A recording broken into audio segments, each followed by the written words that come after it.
그렇습니다. 아멘. 이 시간 하나님 말씀 함께 보겠습니다. 사도행전 20장 13절에서 24절까지의 말씀입니다. 사도행전 20장 13절에서 24절까지의 말씀입니다. 저와 여러분이 한 절씩 교독하시고 마지막 24절 말씀은 한 목소리로 읽도록 하겠습니다. 우리는 앞서 배를 타고 아소에서 바울을 태우고 그리로 가니 이는 바울이 걸어서 가고자 하여 그렇게 정하여 준 것이라. 배에 태우고 미둘련에 가서 거기서 떠나 이튿날 기호 앞에 오고 그 이튿날 사모에 들르고 또 그 다음 날 밀레도에 이르니라.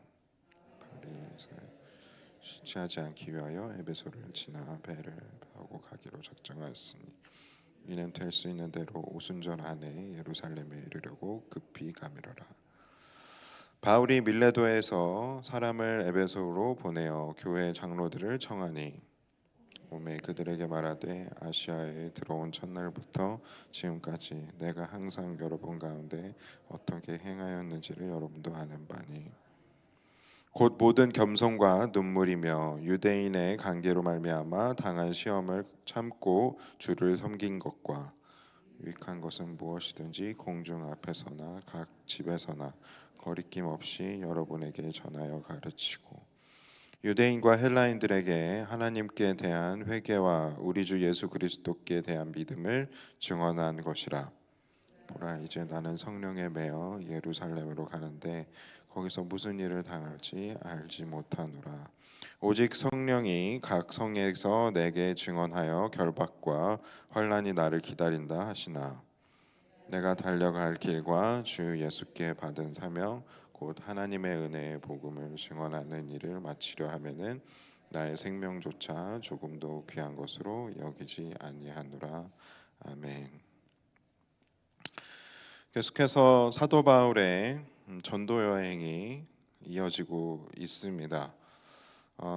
오늘 본문 말씀에서는 특별히 사도 바울이 드로아에서부터 걸어서 아소까지 가고 거기서 일행과 함께 배를 타고 미둘렌의 기오 사모를 거쳐서 밀레도에 도착을 했습니다. 그리고 바울의 계획을 살펴보니 급하게 예루살렘으로 오순절이 오기 전에 가고자 하고 있음을 우리는 볼 수가 있는 것입니다. 그러니까 이때 특별히 사도 바울이 예루살렘으로 오순절에 꼭 가기를 원했던 것은 오순절에는 그곳에 정말 많은 유대인들과 또 헬라인들과 그곳에서 모여서 모여 있는 시기이기 때문에 그곳에 가서 계속해서 하나님, 그러니까 예수 그리스도를 전하고 복음을 전하기 위해서 그렇게 가려고 하는 것입니다. 그런데 22절과 23절을 보니 사도 바울은 그 예루살렘에 가서 결국 그가 박해를 당할 것임을 이미 알고 있는 것 같습니다.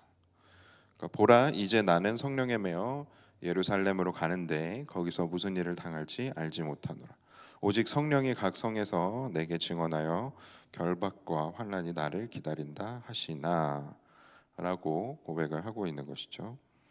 이것을 보았을 때 정확하게 무슨 일이 벌어질지는 알지 못하지만 그곳에서 결박과 환난이 나를 기다리고 있는데 그것과 상관없이 현재 사도 바울 스스로가 자신이 그곳에서 마쳐야 하는 하나님께서 주신 사명이 있기 때문에 죽음을 두려워하지 않고 나는 그곳으로 가고자 한다라고 고백을 하고 있는 것입니다.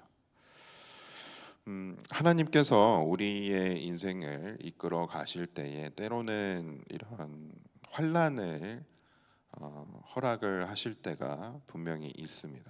우리가 그 환난을 피해 갔으면 참 좋겠지만 하나님께서는 분명한 목적을 갖고 때로는 환란이 일어나도록 허락을 하실 때가 있다라는 것이죠. 그런데 하나님께서 그렇게 환란이 있도록 허락을 하시는 것은 우리로 하여금 고통당하길 원하시는 것은 분명히 아닐 것입니다.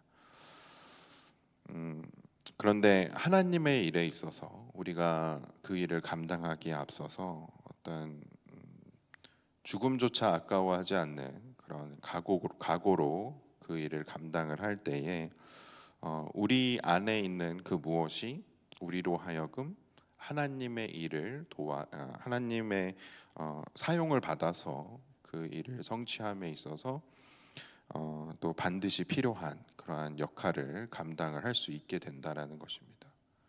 그렇게 생각을 했을 때 과연 사도 바울 마음 안에 있었던 또 때로는 우리의 마음에 필요한 그 어떠한 무엇이 무엇일까라고 저는 오늘 말씀을 묵상을 하면서 좀 생각을 해보았습니다. 빌립보서 2장 6절에서 8절 말씀을 보면 우리 잘 아는 대로 그는 근본 하나님의 본체시나 하나님과 동등됨을 취할 것으로 여기지 아니하시고 오히려 자기를 비워 종의 형체를 가지사 사람들과 같이 되셨고 사람의 모양으로 나타나사 자기를 낮추시고 죽기까지 복종하셨으니 곧 십자가에 죽으심이라. 예수님께서는 사도 바울에 앞서서 십자가에 달리심으로 우리에게 하나님의 사랑을 확증해 주신 분이십니다. 그러니까 십자가에 달리는 그 충성과 그 섬김의 그 마음이 예수 그리스도께서 하나님 아버지 하나님을 향한 그 사랑 그리고 온 인류를 향한 그 사랑을 십자가를 통해 보여주셨다라는 것이죠. 결국 목숨을 아까워하지 않는 목숨을 잃는 것을 두려워하지 않을 만큼 무언가를 이루고자 할 때는 그 안에 그 사람은 사랑하는 마음을 갖고 있기 때문이라는 것입니다. 예수 그리스도께서 그러셨고 그것이 바로 하나님의 사랑 방식인 것이죠. 그렇게 생각을 할 때에 우리의 삶의 목적이 하나님을 닮아가는 것이라면 예수 그리스도를 닮아서 예수 그리스도의 제자로서 삶을 살아가는 것이라면 하나님을 우리가 점점 닮아갈 때에 우리 마음 안에도 그러한 하나님을 닮은 사랑의 마음이 싹트기 시작을 한다는 것이죠. 그렇게 되기 시작을 할 때에 결국 하나님의 뜻을 이루는 것이 내가 나 스스로를 사랑하는 것보다 하나님의 일을 성취하는 것이 훨씬 더 내가 사랑하는 것이기에 사도 바울은 박해가 핍박이 어쩌면 죽음이 나를 기다리고 있을지라도 하나님께서 나한테 맡겨주신 일을 감당하기에 내가 조금도 생명조차 조금도 귀한 것으로 여기지 않겠다라고 고백을 할 수 있었던 것입니다. 사실 우리가 이렇게 생각을 할 때에 하나님 저한테는 그런 사랑이 없습니다. 저는 그런 일을 감당하기에 부족하고 제가 할 수 있는 일은 아닌 것 같습니다라고 우리는 고백을 하고는 합니다. 부담이 돼요. 하나님께서 나한테 도대체 어떤 어려운 일들을 맡기실지 부담이 되기도 하고 두렵기도 하고 그것을 순종하기에는 아직 준비가 되어 있지 않은 것 같고 이런 마음들이 우리를 붙잡습니다. 그런데 우리가 가만히 생각을 해보면 이렇게 어떤 존재를 내가 사랑해서 내가 내 목숨을 아까워하지 않는 그러한 일들은 생각보다 우리의 삶 안에서 자주 일어나는 일입니다. 그게 그러니까 분명한 예로 들자면 우리는 자녀를 키울 때 아주 어린 갓난 아기서부터 우리의 자녀들이 성장할 때까지 우리의 부모님들은 그 자녀를 위해서 모든 것을 다 희생하는 사랑을 주십니다. 그것이 어머니와 아버지가 자녀들한테 줄 수 있는 내리사랑이라고 보통 우리가 얘기를 하는 조건 없는 사랑을 부모님들은 자녀들한테 줍니다. 근데 그 과정 속에서 만약에 우리 자녀들이 위험에 처하게 된다면, 절체절명의 위기 속에서 놓여져 있게 된다면 부모님들은 주저하지 않고 우리의 자녀들을 위해서 목숨을 내놓기까지 우리의 자녀들을 보호할 거고 지켜낼 것입니다. 그게 당연하게 우리에게는 느껴져요. 그런데 그것이 당연하게 느껴지는 이유는 우리 부모님들이 우리의 자녀들을 목숨보다 자기 자신의 목숨보다 훨씬 더 사랑하기 때문입니다. 그런데 그 사랑이 있기 때문에 그것이 가능해지는 것인데 만약에 우리 마음 가운데 내가 나 스스로를 사랑하는 것보다 내가 하나님을 사랑하는 마음, 또 하나님께서 바라보시는 영혼들을 사랑하는 마음이 내 안에 있다라고 생각을 했을 때에, 또 그것이 하나님의 사랑이라고 했을 때에, 하나님의 성품을 닮은 사랑의 마음이라고 했을 때에, 우리도 너무나도 자연스럽게 우리 스스로의 생명보다 하나님의 뜻이 이 땅 가운데 이루어지는 것을 위해서 그 일을 성취하는 것을 위해서 우리는 달려갈 수 있게 된다라는 것이죠. 그렇게 인간은 진정으로 사랑하는 대상이 생기면 그 대상을 위해서 목숨을 아까워하지 않습니다.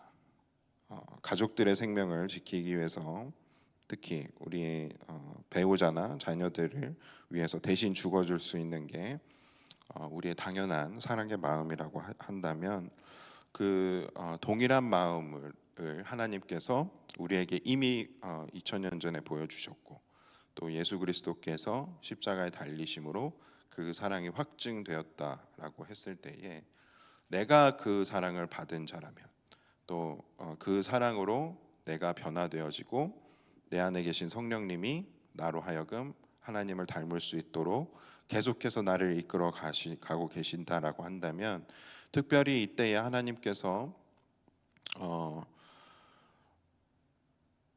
나로 하여금 하나님의 마음으로 품길 원하시는 그 대상들이 있다면, 그것이 가족이 되었건 또 친구가 되었건 직장 동료가 되었건 그 누가 되었건, 하나님께서 특별히 이때에 하나님의 사랑으로 품길 원하시는 대상들이 있다면 그들을 위해서 내 목숨을 아까워하지 않는 섬김의 자리로 우리가 나아가길 원한다라는 것입니다.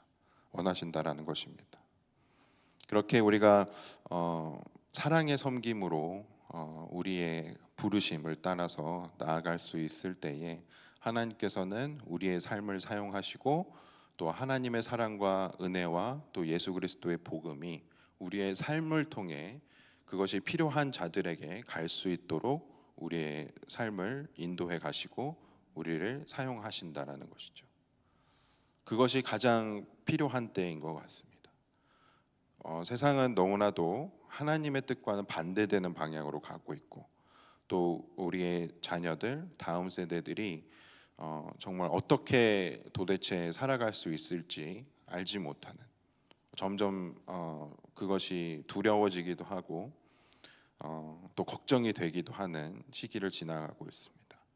그렇게 생각을 했을 때에 아직 하나님의 사랑을 받아본 적이 없는 영혼들이 우리 주변에 많이 있다라고 한다면, 그들을 위해서 정말 하나님의 마음을 품고 그들에게 나아가서 그들에게 사랑의 섬김으로 사명을 감당할 수 있는 그러한 예수 그리스도의 제자들이 많이 필요하다라는 것이죠.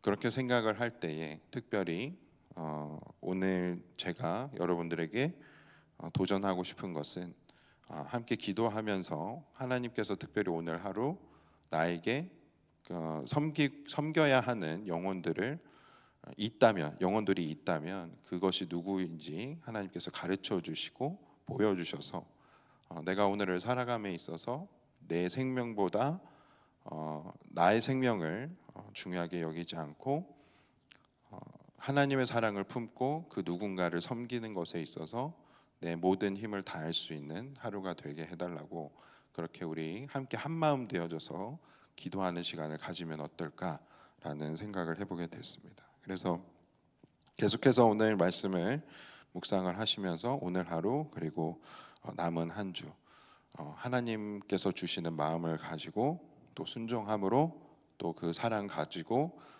그 사랑이 필요한 자들에게 가서 사랑을 베풀 수 있는 저와 여러분들 되시기를 간절히 소망합니다. 함께 기도하겠습니다. 은혜와 사랑이 풍성하신 하나님 감사합니다. 하나님의 은혜로 예수 그리스도의 사랑을 저희들이 받았고 또 그 사랑을 나만 누리는 것이 아니라 그 사랑이 필요한 자들에게 또 흘러갈 수 있도록 우리의 삶을 사용해 주셔서 감사드립니다. 계속해서 특별히 오늘 하루를 살아감에 있어서 오늘 하루를 내 마음대로 또 내 뜻에 따라서 내 욕심을 채우는 하루로 보내지 않도록 하시고 하나님께서 특별히 바라보시는 그러한 영혼들을 우리가 볼 수 있는 은혜가 있게 해주셔서 그들에게 우리가 나아가서 하나님의 사랑을 전하고 또 예수 그리스도를 알릴 수 있는 저희들의 삶 되어지기를 소망합니다. 우선 저희들의 마음 가운데 하나님의 사랑으로 가득 채워주시고 그것이 흘러넘쳐서 우리 주변에 있는 우리의 가족들이나 또 우리 친구들이나 우리의 동료들에게 흘러나가는 놀라운 일들이 있을 수 있도록 저희들의 삶을 인도해 주시옵소서. 그렇게 저희들을 사용해 주시는 하나님께 감사드리며 예수 그리스도의 이름으로 기도드렸습니다. 아멘. 하늘에 계신 우리 아버지여 이름이 거룩히 여김을 받으시오며 나라의 마옵시며 뜻이 하늘에서 이루어진 것 같이 땅에서도 이루어지이다. 오늘날 우리에게 일용할 양식을 주옵시고 우리가 우리에게 죄 지은 자를 사하여 준 것 같이 우리의 죄를 사하여 주옵시고 우리를 시험에 들게 하지 마옵시고 다만 악에서 구하옵소서. 대개 나라와 권세와 영광이 아버지께 영원히 있사옵나이다. 아멘.